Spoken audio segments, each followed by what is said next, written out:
ವಸುದೇವಸುತಂ ದೇವಂ ಕಂಸಚಾಣೂರಮರ್ದನಂ ದೇವಕೀ ಪರಮಾನಂದಂ ಕೃಷ್ಣಂ ವಂದೇ ಜಗದ್ಗುರುಂ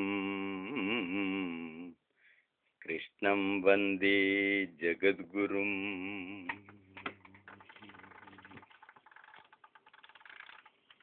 ಯೋಗ ಬಂಧುಗಳಿಗೆ ನಮಸ್ಕಾರ.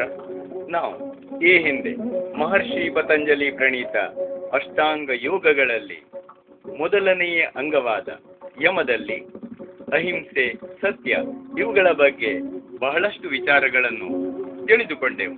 ಈ ದಿನ ನಾವು ಯಮದ ಮೂರನೆಯ ಅಂಗವಾದ ಆಸ್ಥೇಯದ ಬಗ್ಗೆ ತಿಳಿದುಕೊಳ್ಳಲು ಪ್ರಯತ್ನಿಸೋಣ.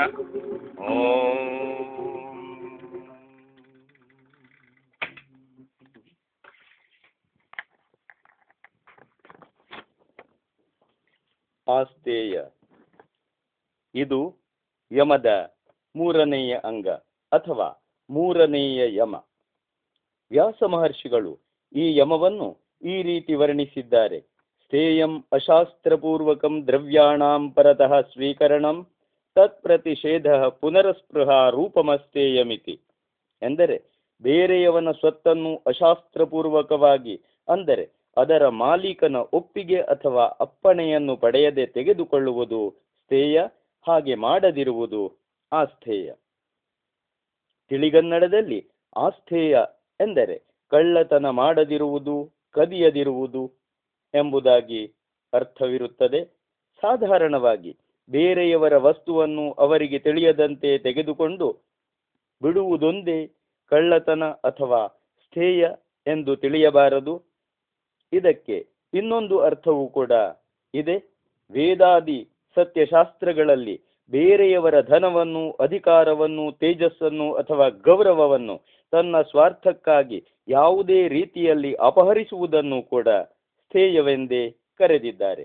ಸಾಮಾಜಿಕ ಅಶಾಂತಿಯ ಮೂಲದಲ್ಲಿ ಪರದ್ರವ್ಯಾಪಹಾರ ಭಾವನೆಯ ಕೈವಾಡ ಎಷ್ಟರ ಮಟ್ಟಿಗೆ ಇದೆ ಎಂಬುದು ಎಲ್ಲರಿಗೂ ತಿಳಿದೇ ಇದೆ.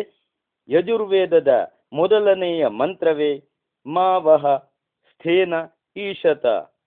ಯಜುರ್ವೇದ ಎಂದರೆ ಕಳ್ಳನು ನಿಮ್ಮನ್ನು ಆಳದಿರಲಿ ಎಂದು ಬೋಧಿಸುತ್ತದೆ. ರಾಜರು, ಪ್ರಜೆಗಳು ಎಲ್ಲರಿಗೂ ಕಳ್ಳತನ ಪಾಪಕರವೇ. ಅಥರ್ವ ವೇದವು ಸ್ಥೇಯಂ ದುಷ್ಕೃತಂ ವ್ರಜಿನಂ ಎಂದರೆ ಕಳ್ಳತನವು ಪಾಪಕರವಾದ ದುಷ್ಕೃತ ಎಂದು ಸಾರುತ್ತಲಿದೆ. ಋಗ್ವೇದವು ಹೀಗೆ ಆಜ್ಞಾಪಿಸುತ್ತಲಿದೆ: ಸ್ಥೇನಮ್ರಾಯ ಸಾರಮೇಯ ತಸ್ಕರಂ ವಾ ಪುನಃ ಸರ. ಸತ್ವದಿಂದ ಗುರುತಿಸಲ್ಪಡಬೇಕಾದ ಮಾನವನೇ, ಕಳ್ಳನನ್ನು ದೂರಕ್ಕಟ್ಟು ಅವನನ್ನು ಮತ್ತೆ ಮತ್ತೆ ಅಟ್ಟಿಸಿಕೊಂಡು ಹೋಗು. ಕಳ್ಳನಿಗೆ ವೇದ ಕೊಡುವ ಮರ್ಯಾದೆಯಿದು, ಸ್ಥೇಯಕ್ಕೆ ವೇದ ತೋರಿಸುವ ತಿರಸ್ಕಾರವಿದು. ಆದುದರಿಂದ ಕಳ್ಳತನ ಸರ್ವಥಾ ತ್ಯಾಜ್ಯ. ಕಳ್ಳತನದ ವ್ಯಾಪಕವಾದ ಅರ್ಥ ಮಾತ್ರ ನಾವು ನೆನಪಿನಲ್ಲಿಡಬೇಕು. ಈ ರೀತಿ ಕಳ್ಳತನ ಬಿಡುವುದರ ಅಥವಾ ಆಸ್ಥೇಯ ಪಾಲನೆಯ ಫಲವನ್ನು ಪತಂಜಲಿಗಳು ಈ ರೀತಿ ವರ್ಣಿಸುತ್ತಾರೆ: ಆಸ್ಥೇಯ ಪ್ರತಿಷ್ಠಾಯಾಂ ಸರ್ವರತ್ನೋಪಸ್ಥಾನಂ. ಯೋಗದರ್ಶನ ಸಾಧನ ಪಾದದ ಸೂತ್ರ 37. ಆಸ್ಥೇಯ ಸಿದ್ಧಿಸಿದರೆ ಎಲ್ಲ ರತ್ನಗಳು ಲಭಿಸುತ್ತವೆ. ರತ್ನ ಎಂದರೆ ಸರ್ವ ವಿಧವಾದ ಐಶ್ವರ್ಯದ ಉಪಲಕ್ಷಣವೆಂದು ತಿಳಿಯಬೇಕು.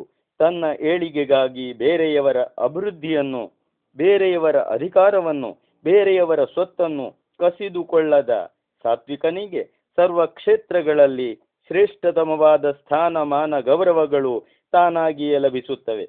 ಬೇರೆಯವರ ಕಾಲು ಹಿಡಿದು ಅವರನ್ನು ಕೆಳಕ್ಕೆಳೆದು ಅವರ ನೆತ್ತಿಯ ಮೇಲೇರಿ ಏಳಿಗೆ ಹೊಂದುವುದು ಸಹ ಸ್ಥೇಯವೇ, ಕಳ್ಳತನವೇ. ಈ ರೀತಿ ಮೇಲೇರಿದವನು ಅಷ್ಟೇ ಬೇಗ ಕೆಳಕ್ಕೆ ಉರುಳುವನೆಂಬುದಕ್ಕೆ ಹಿಟ್ಲರ್, ಮುಸೋಲಿನಿಗಳಂತಹ ಅಧಿನಾಯಕರ ಜೀವನಗಳು ಸಾರಿ ಹೇಳುತ್ತವೆ. ಹಾಗಲ್ಲದೆ ಬೇರೆಯವರದೇನನ್ನೂ ಅಪಹರಿಸದೆ ಬೇರೆಯವರ ಸಲುವಾಗಿ ತಮ್ಮದೆಲ್ಲವನ್ನು ಧಾರೆ ಎರೆದ ಮಹರ್ಷಿ ದಯಾನಂದ, ಮಹಾತ್ಮ ಗಾಂಧೀಜಿ, ಜವಾಹರಲಾಲ್ ನೆಹರು ರವರಂತಹ ಧೀರರು ಎಲ್ಲ ಬಗೆಯ ರತ್ನಗಳನ್ನು ತಮ್ಮ ಕಾಲ ಬಳಿ ಕಾಣುತ್ತಾರೆ ಎಂಬುದೂ ಸಹ ಸ್ಪಷ್ಟವಾಗಿಯೇ ಇದೆ. ಆದುದರಿಂದ ಸಾಧಕರಾದ ನಾವು ಆ ಸ್ಥೇಯವನ್ನು ಅಗತ್ಯವಾಗಿ ಅಭ್ಯಾಸ ಮಾಡಲು ಪ್ರಯತ್ನಿಸೋಣ.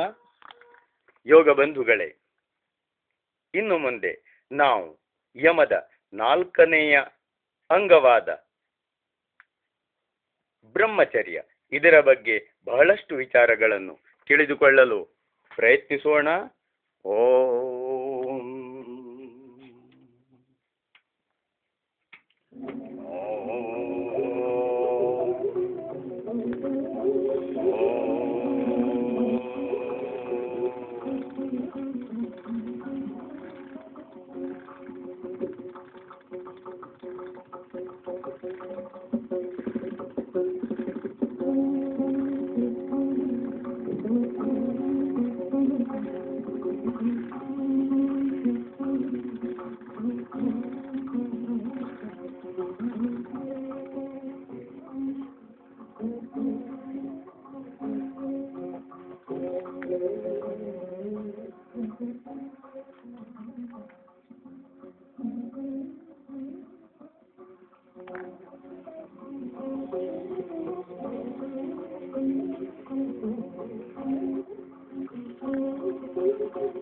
ಶುಭಮಸ್ತು.